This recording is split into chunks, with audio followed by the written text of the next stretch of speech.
everyone, welcome to Constructed Chaos. Today we're going to be talking about how you can become a master of the arcane by playing a wizard in D&D 5e.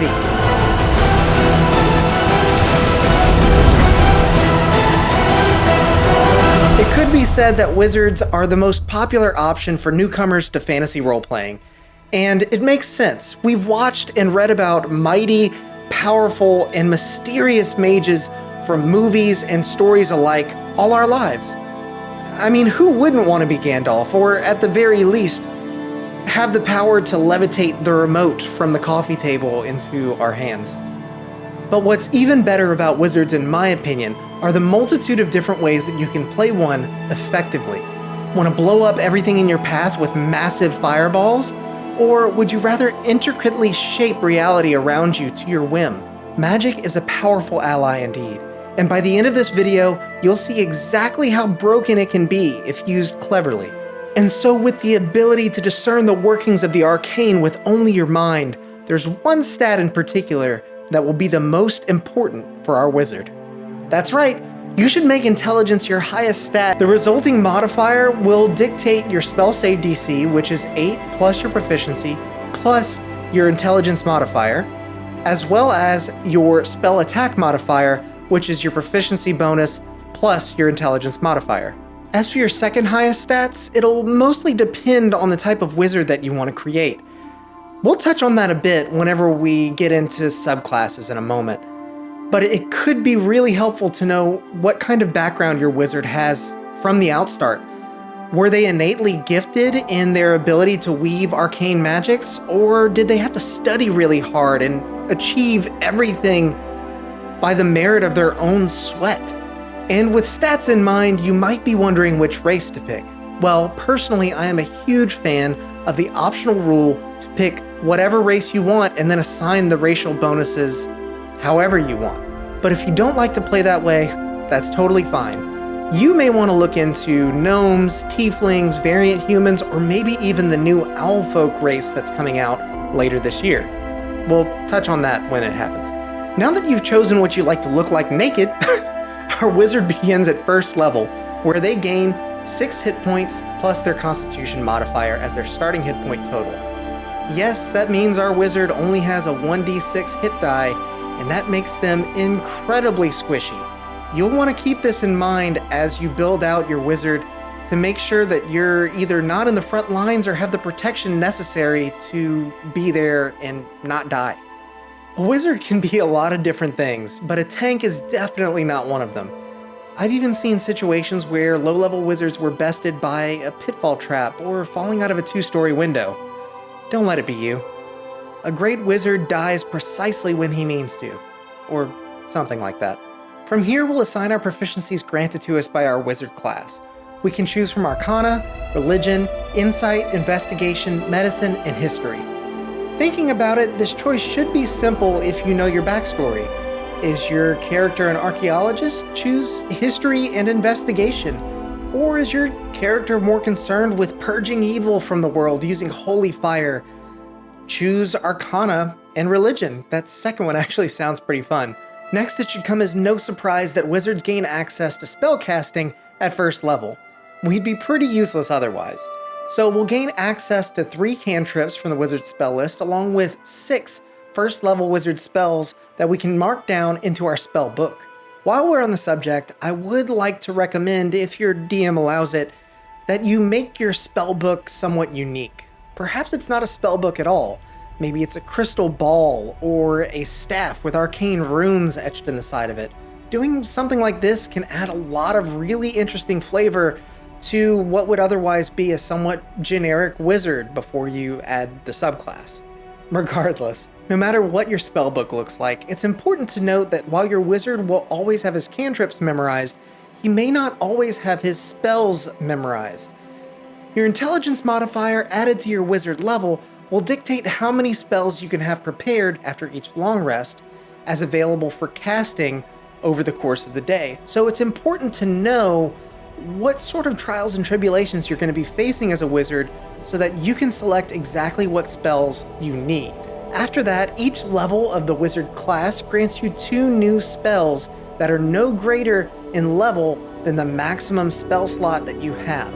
I'll put up a list of the spell slots that you gain access to as you level up, but I won't list out all the wizard spells. There's just too many for this one video, although I may do a video like that sometime in the future. If that's something you're interested in, let me know in the comments below. Now, the next bit that I find really cool, especially as a DM, is the ability to copy spells from a parchment of paper or someone else's spellbook into your own outside of the typical level up that you get in your wizard class. This could be a really interesting way to present your wizard with a bit of treasure outside of the normal golden gems.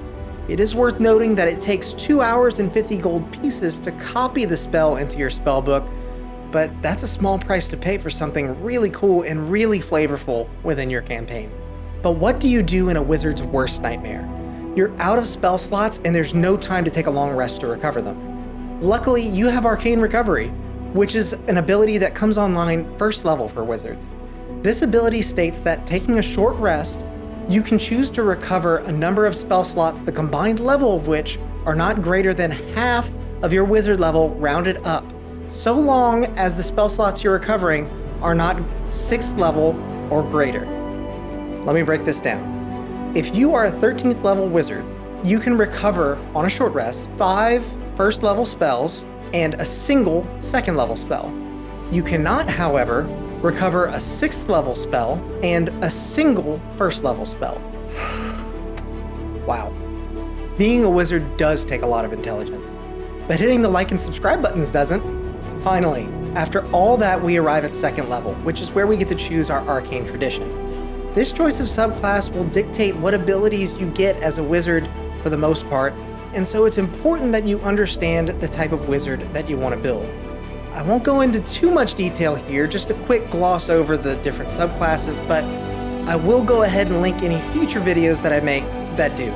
First up, originally created by elves, the Bladesinger tradition turns your wizard into a graceful fighter that weaves magic into their swordplay.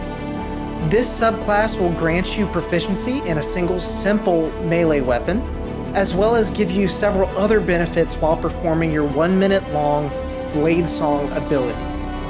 The Bladesinger stands alone amongst other wizard subclasses in its melee combat style and unique roleplay opportunities. And mechanically, it's pretty strong as well. Introduced in Tasha's Cauldron of Everything, the Order of Scribes is the most scholarly driven of the subclasses you'll have available as a wizard. It grants you abilities with your spellbook, as well as a quill to help you copy new spells into it, the ability to change damage types of spells that you cast, and you can even write spell scrolls for you to use as spells later. Simply put, this class makes you a better wizard by mostly just improving on the mechanics of being a wizard in the first place. If your wizard would prefer protecting themselves and their allies to attacking, then the School of Abjuration would probably be a great fit. Wizards of this tradition shape their magic into a special ward that can be used to absorb damage, give advantage on spell saving throws, and grant resistance against spell damage. At first glance, this subclass looks like it would probably be a support build, but it is important to note that the special ward you create can go a long way in keeping you from making any concentration checks on spells that you cast as a wizard. Next up, the School of Conjuration improves on your ability to bring forth objects and creatures using your arcane summoning powers. These skills eventually evolve into the abilities to teleport, to add temporary hit points onto the creatures you summon, as well as to automatically retain concentration no matter how much damage you take whenever you cast a Conjuration spell. Often hailed as one of the most broken wizard subclasses is the School of Divination, which deals in the foretelling and sometimes altering of fates using your magic. Your character will even gain access to a slew of sight-based abilities in later levels. This subclass in particular can be used to remove the aspect of luck from the game entirely by replacing what would be a roll with a pre-rolled value that you already know, resulting in either a failure or a success depending on what it is that you want. This can easily take a hard combat encounter and break it into something much, much easier. Mages that follow the School of Enchantment focus their magic on ensnaring the will of opponents and constituents alike to impose their own desires. By charming minds and altering memories, They are exceptional at social interaction and offer some really interesting solutions for combat. You may not have a very high opinion of this wizard subclass, but I promise you, having the ability to control multiple NPCs or foes on the battlefield without their being aware can be outright game-breaking at times. School of Evocation wizards employ a more traditional kind of magic in the form of powerful elemental spells.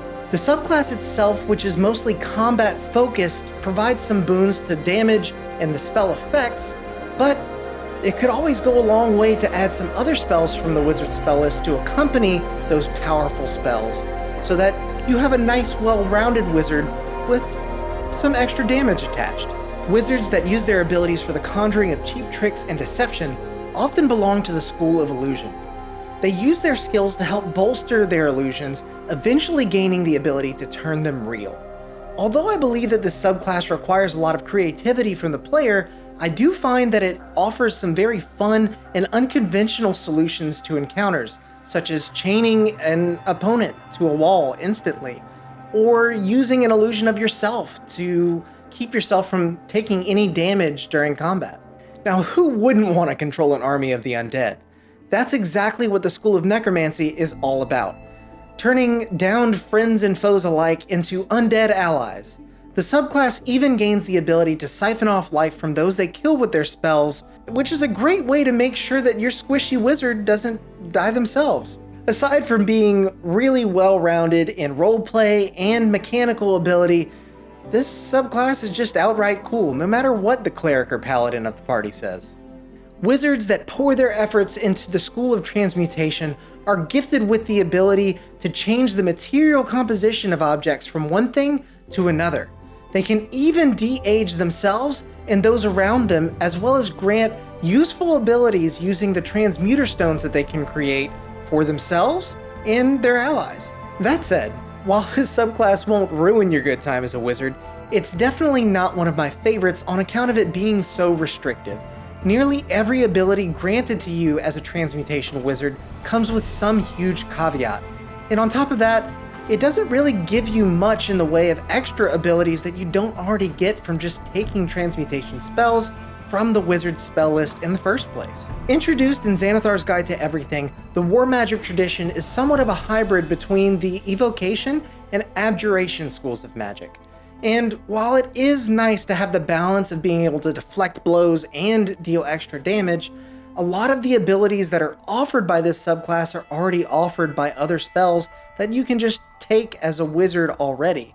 Even still, I do think that this subclass has a lot of value for anyone who's fresh and new to D&D that might not be exactly sure which direction they want to take their wizard build. Next, from Explorer's Guide to Wildmount, chronergy wizards use their magic to manipulate time itself. From increasing your initiative roll, to forcing a reroll of an ability check or saving throw, to imprisoning someone in a frozen sphere of magic. This subclass is brimming with tasty time warpy flavor.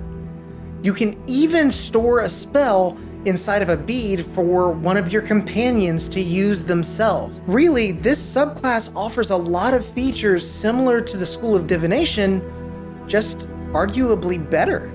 I mean, it's like playing a Divination wizard, except you can force rerolls after you know the result of the die. Plus, you can just hand out spells to your friends. No. This is better than Divination, and easily the most broken subclass for wizard available. And last on our list of wizard subclasses comes gravaturgy, which, similar to chronergy, allows for the manipulation of one of the foundations of reality.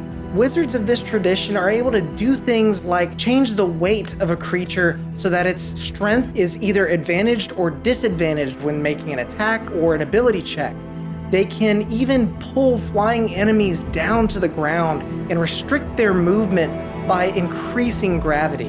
While this class isn't quite as potent as the last one, it can be a lot of fun to play with a creative player at the wheel and a really open-minded DM behind the screen. Moving on from the plethora of subclasses available for Wizard, I would like to touch on one optional third-level feature introduced in Tasha's Cauldron of Everything that allows for your wizard to swap out a cantrip they know upon finishing a long rest.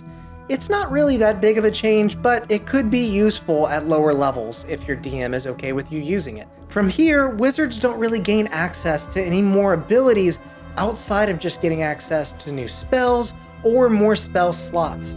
But just wait, there's still a couple more reasons why I call the wizard broken in D&D 5e. Moving all the way to 17th level, our wizard gains access to 9th level spells, which include some broken entries like Wish, Power Word Kill, and True Polymorph, among others.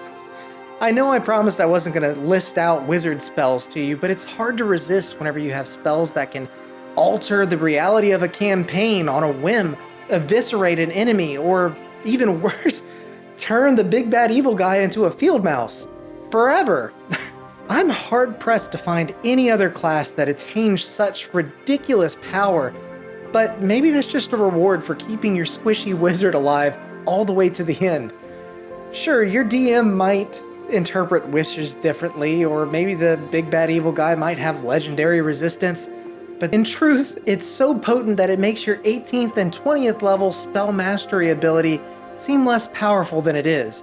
But it is worth noting that casting 1st, 2nd, and 3rd level spells at will without spending a spell slot can be pretty useful, even in the late game. Now, what I want to know is how many of you out there have played a max level wizard? What sort of crazy shenanigans did you get into? And what subclass did you pick? Please let me know down in the comments, and if you're enjoying the video, please don't forget to fireball the subscribe and like buttons, and until next time, go out there and make some chaos.